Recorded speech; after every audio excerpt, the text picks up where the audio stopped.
mosque in Edirne.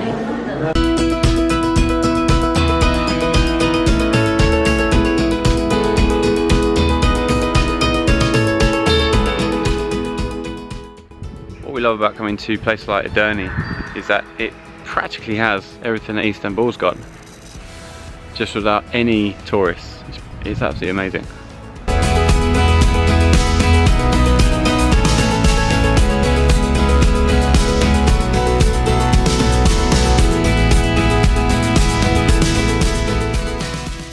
It's very, very reminiscent of the Blue Mosque in Istanbul, which we'll be going to next week.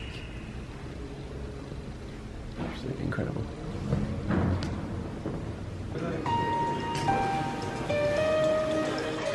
Just on the edge of the main mosque here as well, you've also got this Aristasi Bazaar, and Hazza just picked up this little scarf. Obviously you've got to cover your head when you go into the mosque. It costs 7 lira, which is just less than £1 at the moment. And it's really nice. You're gonna wear it at home. But yeah, it's a great place to come and get your souvenirs, get some Turkish delight, some cheap clothing, some fake stuff. But now we are going to go to the Turkish bath.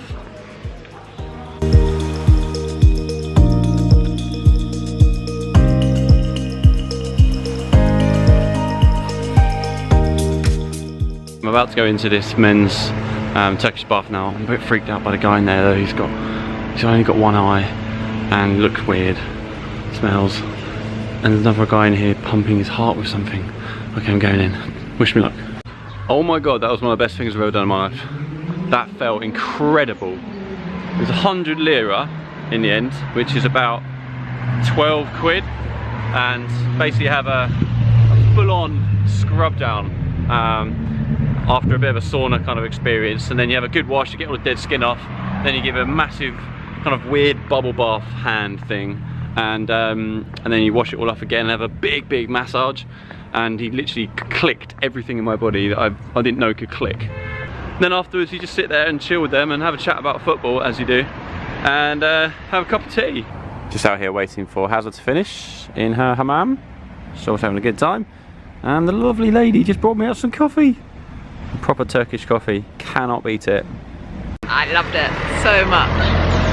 Felt incredible. It's basically a sports massage, which is what we needed right now. Yeah, it cost me £10, Matt £13. Yeah. Such a bargain. So worth it for about an hour we're in there overall. 20 minutes to an hour. Yeah. It's just so peaceful. Heaven. Yeah, it wasn't as weird as I thought it was going to be. It's just amazing.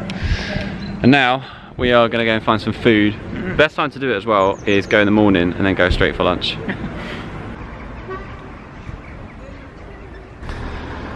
So this whole area in front of the Selimi mosque is going to be basically converted into an amazing sort of garden, town square sort of area. It looks amazing in the pictures.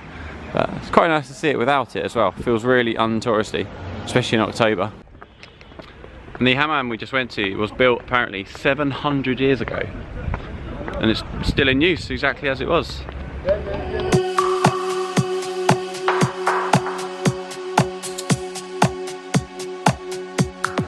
So we're just leaving the hotel Edrin and we're going to Kirklareli today. We had a lovely day off yesterday, did everything we could in the city, it's amazing.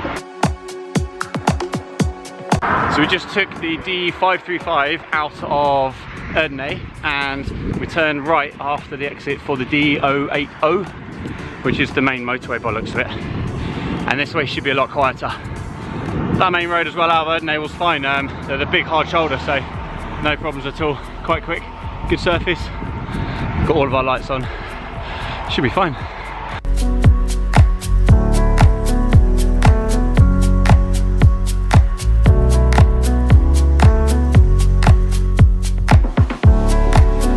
We've just gone through, I think, one of the poorest regions we've been through in the whole trip.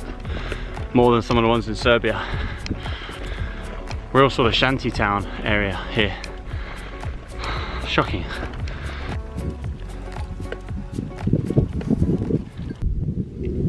So Matt's seat post clamp has sheared off another bolt.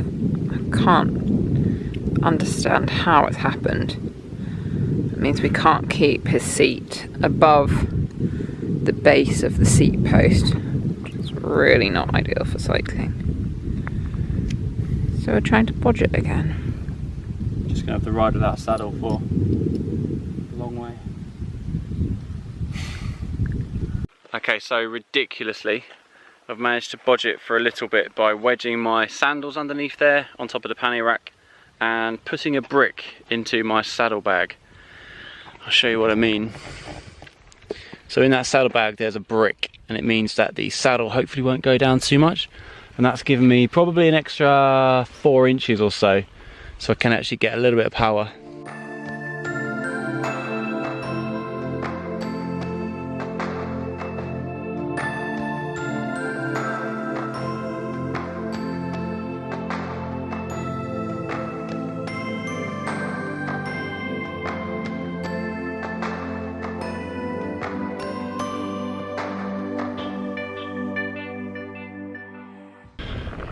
Really struggling now. We're both sort of just had a chat and we're getting to the point where we're kind of done with it now. There's been zero change in scenery all day, and with my saddle now broken, it's really tough going up the little undulations here. Basically my saddle keeps on turning left and right and swizzling around and going up and down, so it's impossible to put any power down, and my left pedal's cracked as well now, so just going a bit tentatively. The road's really bumpy and slow as well, as you can tell. I'm going so slowly. We're already late. We're supposed to get to our apartment by 3:30. Gonna be about 2 hours late today.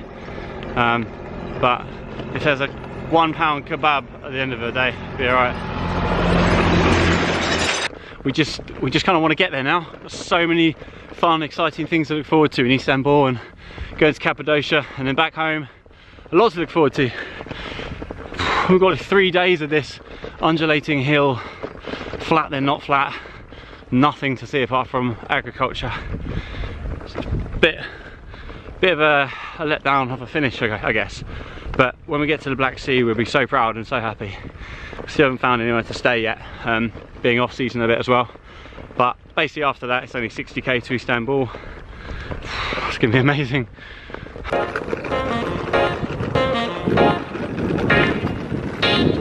Final 10k down into Kirklareli. Almost there. Bikes are falling apart. We're both a bit fed up. But scenery's just changed. It's got this lovely rocky outcrop sort of stuff, and it's really beautiful. Finally in Kirklareli. We're absolutely shattered. Sitting so low on my bike, my knees and my thighs are burning. But we're nearly there, and hopefully we'll find a bike shop. Looks like quite a big place. Not particularly desirable place, but quite a big place all the same.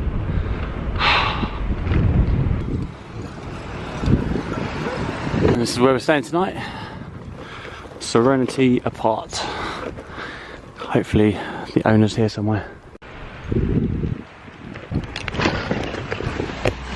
Right. Let's take this, I guess. Just so tired. I've got it.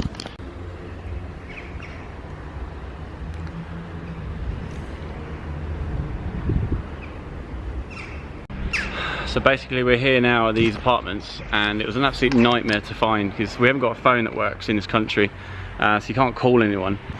It's a bit of a dump. But then we found a lady. She was just unpacking her shopping from a car, and we just asked for help. Luckily she was doing an English course, so she spoke a bit of English, and she sent a text or something to the number. The lady who owns this apartment came running out and is showing us in now. Such a faff getting apartments. Normally if you get a hotel, you just turn up to the hotel and you go in, but with apartments they're really hard to find, and this one's nowhere near the town either. She's going to try and find a bike shop as well to fix the multiple problems on my bike, but doesn't look likely. Like, I just don't understand the logic.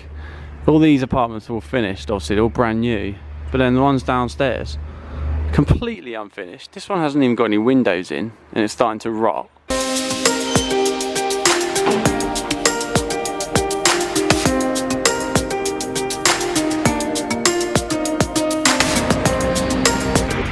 Day 93, and today we're going to Saray, but first we've got to go to the bike shop to fix my saddle again. We've just found the shop that sells literally everything. Bikes, mopeds, stoves, whatever you want. So these guys here at the Texim bicycle shop slash sell ovens, sell barbecues, sell everything. They've managed to fix my clamp by finding a new part to clip it on and using my old clamp, so they managed to fix it somehow, and we're just pumping up the tyres a little bit before we go. But it's absolutely miles better. I can actually put some power down on the pedals now, and he pumped our tyres up properly because my little pump was useless. And now we're on the way to Saray, and it's basically main roads all the way now, DO20. And this is the D555, doesn't look too bad so far. Okay, so quickly, this is the DO20, which goes basically all the way to Saray, and we're gonna go to the Black Sea by tomorrow. If you go the other way, it goes right down to Istanbul. And looking at the quality of the road, don't see a problem cycling on this at all. It's got a bit of a hard shoulder, and it's not so busy, so wish us luck.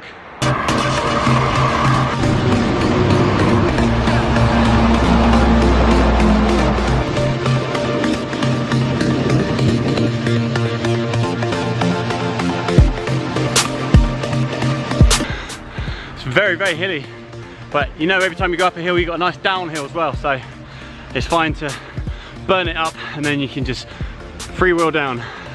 But these are big hills. So I'm feeling a bit uninspired by having a potential sandwich or soup today, so we popped into this little cafe, and it's basically just pick whatever you want. It's incredible.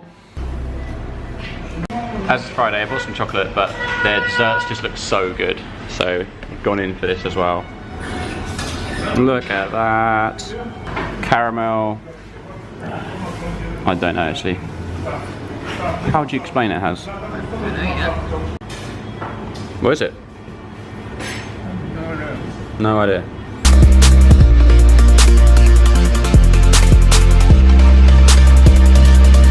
We're just arriving in Saray now.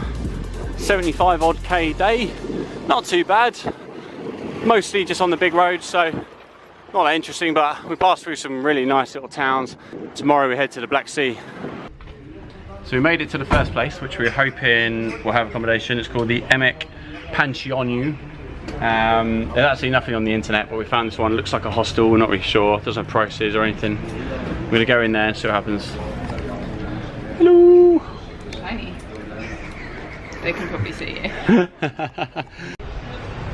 He said he's full, so he's taking us to another one. That hotel was absolutely fully booked as well, so third time lucky. We're walking down this road. Apparently there's another hotel down here somewhere. Hopefully it's not too expensive. It's Friday night in Saray, happening place. Pretty cool place actually, there's loads going on.